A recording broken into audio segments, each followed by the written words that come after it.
Hello guys, আমরা এখন জম্মু কাশ্মীরে যেখানে বরফ পড়ে সেই জায়গাটায় এসেছি, বুঝতে পারছো?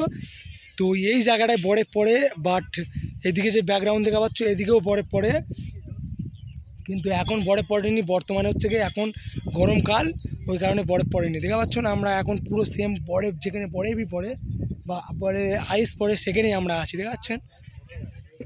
আমার ওই বন্ধু ফটো তুলছে। আর দ্বিতীয় নাম্বার, আমরা এখানে এসেছি অনেক টাকা খরচা করে এসেছি, মিনিমাম 10 থেকে 12 হাজার টাকা খরচা হয়ে গেছে, দেখা পাচ্ছেন? এখন পুরো আমরা পাহাড়ের মানে যে ওই পাড়ে যে ওই পাহাড়টা দেখা পাচ্ছেন, ওই যে পাহাড়টা ওপারে হচ্ছে তোমার হচ্ছে গিয়ে বলা হয় যে কি একটা সৌদি আরবের পাশে একটা দেশ আছে, ওই দেশটার নাম জানি না। এপারে হচ্ছে কি আমাদের এপারে হচ্ছে বলছে পাকিস্তানে বর্ডার আছে কিছুটা গিয়ে। তা এর ওপারে আবার নাকি ভালো ভালো মানে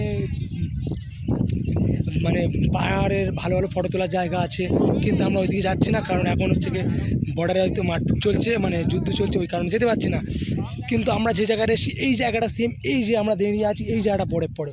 এবারে আমরা এইদিকে দেখা পাচ্ছেন ব্যাকগ্রাউন্ডটা কত সুন্দর লাগছে, দেখা পাচ্ছেন? আর আমার তো ভালো লাগছে না, কারণ আমরা বাসে সারা রাত জেগে 20 দিনের ট্যুর, মুখে দেখা যাচ্ছে মনোটনো বেরিয়ে গেছে, খাওয়া দাওয়া ঠিক মতন হচ্ছে না। তো ঠিক আছে, লাইভে থাকো, দেখা হচ্ছে।